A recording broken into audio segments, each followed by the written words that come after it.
This part of the gospel we just heard about the Syro-Phoenician woman that Deacon Barbara just read, it's a very difficult story for me. It does not conform to the Jesus character that I have encountered in my culture or family life. And I want to think that this character that Mark has portrayed is not one that you've encountered in your culture or family life. Jesus, the shepherd, surrounded by his little lambs, holding one in his arms. I still have my Sunday school book when I was 6 years old. And on the front cover is Jesus the shepherd, his robes flowing down to the ground, sitting on a rock, lambs around him, holding a lamb in his arm. It's there. I can't get rid of it. It's there. Nor do I want to get rid of it. Jesus, who only had harsh words for the authorities that he knew were out to get him, but always winning his argument against them. That's the Jesus I know. Jesus who wouldn't hurt a fly. That's the picture I have of him. And I have a feeling you have that same picture. His winning arguments against those in power brought us deeper into the mystery of his life and ministry, and deeper into relationship with neighbor and God. Now what we just heard presents a picture of an incredulous Jesus, a cranky Jesus, a downright mean Jesus. Now I would imagine, or I would not imagine, that most in here have been called a dog before. And being called a dog in the last decade or two has lost its implications of negativity on many levels. Living a dog's life was, 20 or 30 years ago, considered to be living a life that was full of misery. That connotation still exists, but many dogs now live enviable lives. As our love affair with pets have grown, as our relational aspects with other humans have seemed to decrease. Previously saying treating someone like a dog was meant to imply that they were treated with no respect. Nothing more than a filthy, neglected, mangy animal. Now, today, dog, spelled D-A-W-G, in some circles is a term of endearment. Or someone who plays football for Georgia. In first century Palestine and the Galilee region, being called a dog was vicious. It was the extreme of condescension. Dogs were considered ritualistically unclean, as were the Gentiles and the non-Jews. Being called a dog was a deep insult. It was meant to convey to the one called a dog that they were subhuman. So here we have a practicing Jew, Jesus, a teacher of the Jews, going off to Gentile land to, it appears, take time to get away from the crowds and the confrontations with his own religious authorities. That land that Jesus ventured into was around Tyre and Sidon, on the coast of what is today Lebanon. Syro-Phoenician is Syria, and Phoenician is in that area. Remember, the Phoenicians were great seafaring people and established cities throughout the Mediterranean. Carthage on the North Africa coast was Phoenician. This is Syro-Phoenician. So we have the identity and location, or where this woman came from. And remember Tyre, in your ancient history. Tyre was the Phoenician city besieged by Alexander the Great around 327 BCE. It was an island city just off the coast and was fortified with walls 150 feet thick, considered impenetrable by an army.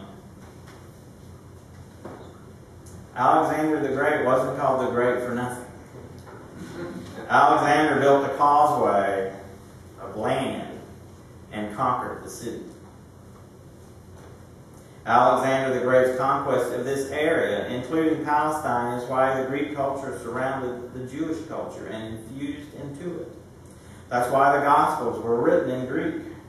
Greek, spread by the conquest of Alexander the Great, was the dominant language spoken, at least administratively. And the Greek culture was the dominant culture in the area. The Jews and non-Jews in the area were bitter enemies, according to the writings of Josephus, a first-century Jewish historian. But as is often the case, economics forced them to live side by side, the non-Jews and the Jews, here at the tip of the Fertile Crescent. That's your history lesson for today. Well, here's a little bit more history, more recent history. And don't try to follow my logic in this. Do you remember the old Reese's commercial? Two people, one carrying a bar of chocolate, and the other with a jar of peanut butter, all walking toward one another, and without seeing each other, they crash into each other. Peanut butter gets on the chocolate, and chocolate gets in the peanut butter. A new creation was born. Why that popped into my mind, I have no idea. Two people are walking in the Greek-dominant part of Galilee. One trying to get away from people, the other searching him out. They crash. One gets a kick in the pants, the other the equivalence of a comeuppance. A new creation is born. But what is wrong with that picture? Why I keep thinking something's wrong with that picture is because of the Gospel of John that we read for the 6 weeks straight. And the last one that asked, does this offend you? Well, this Gospel does offend me. For much of the reasons I've given already. It's just that I'm not used to this. I'm not used to this Jesus. I don't expect Jesus to insult people who are asking for help. What is causing my confusion, my sense of offense? Mark lays it out for us. Well, first, we have an unescorted woman. Already a no-no. And in many parts of, primarily in the Middle East today, unescorted women in public, that's not allowed. So we have an unescorted woman who approaches a rabbi in public. We have a ritualistically unclean woman approaching a rabbi in public and falls at his feet. This rabbi, the Son of God as we know him, who has the authority in our teachings to establish and disestablish laws, just disestablished the law preventing Jews and Gentiles from sharing food, breaking down a major social barrier. Now, all of a sudden, it appears that he has just reestablished this law and insultingly declines to help one possessed because socially they are unacceptable. They are inferior. Jesus has become, as John Carroll, you've heard me quote here before, the author of The Existential Jesus. John Carroll calls what Jesus has become a moralistic, letter-of-the-law Jewish teacher. The authority that he has been railing against is what Jesus has just become. I guess you can do that when you're God. But it gets stranger. This Greek lady, this outcast, a social inferior, who shouldn't even be talking to Jesus, especially in his new demeanor, challenges him on what he just said to her. Now, I don't know about you, but when I'm insulted, my greatest comebacks are formulated the next day. Or even the next week, depending on how long I want to hold on to it. Long after the incident. I come up with some good ones too, but it doesn't matter.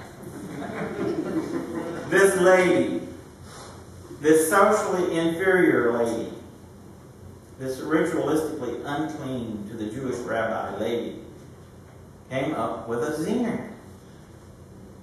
At least in theological terms, and in cultural terms, and in personal terms, and in terms that had to make Jesus think about what he had just proclaimed previously of things being unclean coming from the heart, and that the stomach has nothing to do with it.